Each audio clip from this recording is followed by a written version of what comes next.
Hello everyone, this is Samirin, and in this video we're going to be talking about camera offsets. And the reason we're going to be talking about that is because in the recent patch we have an issue now where cameras and locators aren't getting along so great, and they're causing some interesting shaking issues. If you haven't seen it before, I've actually got a camera attached to a locator on this path that's traveling around now, and I'll just show you really quick. As we travel along, we're getting some pretty interesting shaking already there.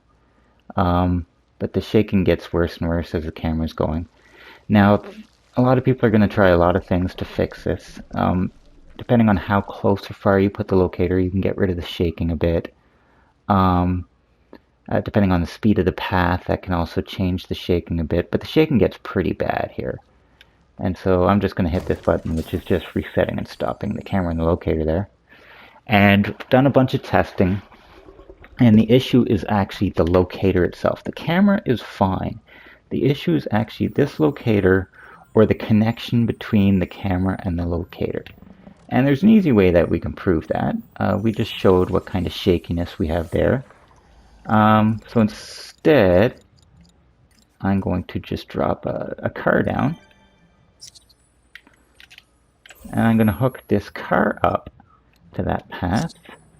I'll put it exactly where the locator was, which was just a simple offset of 12 forward. So we'll just go right along path, forward 12, and then we will make this car the camera's target by doing an actor connection and then switching the properties of the camera to, instead of connected locator, we're going to say connected actor. Simple enough. And believe it or not, we've just fixed the shaking problem. Now you're going to see the new problem we've introduced, which is, look at this, the shaking is gone, but now I've got a car parked right in front of me the whole time, which just looks absolutely horrible. Now, you could try a physics ball, you could try a few other things, but a physics ball you can't orient along the path like you can a vehicle, so I wouldn't even try that. But you see, the camera has gotten nice and smooth, it's working very well, it's just there's a big car sitting in front of us, which of course is not acceptable. So let's reset this, have that car drop back down there. So what we're going to do is we're actually going to take this car and move it below the train and also move the camera down. So before I do that, I'm actually going to grab a piece of terrain. I'm just going to drop it, just something small. This guy right here, and we'll just drop it right down there. I think that's about where the car is going to end up. So what we're going to do is this time we're going to take this car and we are going to vertically offset it. We're going to go down -20, and I'll show you in a bit why I'm choosing -20. It's actually the max I can go with this fix. So I'm going to make the car go down -20, and I'm going to make the camera under toy box, path, properties. I'm also going to make the camera go down -20. And just to show you what we've just done here, I'm going to play the path. And now you'll see that we are underneath the train, and we're still smooth, we're flying along, but we're way too low, we're way too far under the path, of course. And this is intentional. This is so we can actually hide this car. So, still nice and smooth, but of course it looks absolutely horrible.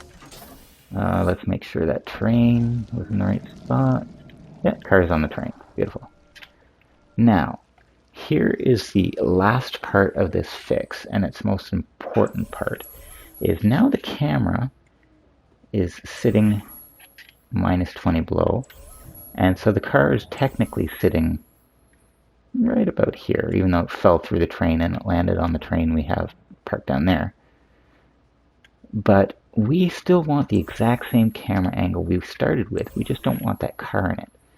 Now, there's a new feature in cameras, and cameras actually have their, just like a path, they have their own offset. But the offset on the camera works a little differently. What I'm going to do is I'm going to set it to its maximum, which is plus 20. Now you saw we went minus 20 on the path vertical offset for both the camera and the car. So what I'm doing is I'm bringing the camera's viewpoint back up 20 points. Which is basically, if you remember, there's 4 points in every block. So we're basically brought everything down 5 blocks. Now I'm bringing the camera's viewpoint back up 5 blocks.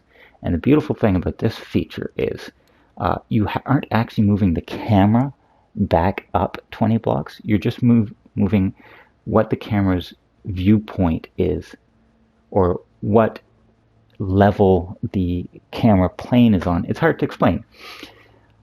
The thing is, the target and the camera are still at minus 20. So even when I bring this vertical offset back up 20, the camera is not going to be looking down at the target, which is now minus 20 below it, because the camera is still actually down with that target and is looking straight ahead at it. I'm just bringing the viewpoint of the camera up 20 points, back to where it originally was. But as far as the camera knows, it's still looking straight forward at that car. Just our viewpoint of the camera has changed. So the camera angle we're about to see is still looking straight ahead, because technically the camera is down there with the car and is looking straight ahead at it. Now, you might not believe me, but I'm about to push the button to show you that just bringing that point back up, we're now going to be like we were at the very beginning, at the exact same height as when we originally used the locator and when we used the car to begin with. But the car is now going to be way below us, and we will never see it, even though that is technically the camera's target. And as you see, we are now back where we originally started, up here. The car is way below us, so we don't ever actually see it. And we are traveling along on the original path, just like we had been to start. We're now smooth, there's no locator issues shaking around the camera. And we now actually have a fairly good, very nice and smooth cut theme going without using a locator, and we've managed to hide the actual target of the camera so we never actually see that car. So again, this is Samirian. This has been a tutorial on using camera offsets to fix cutscenes.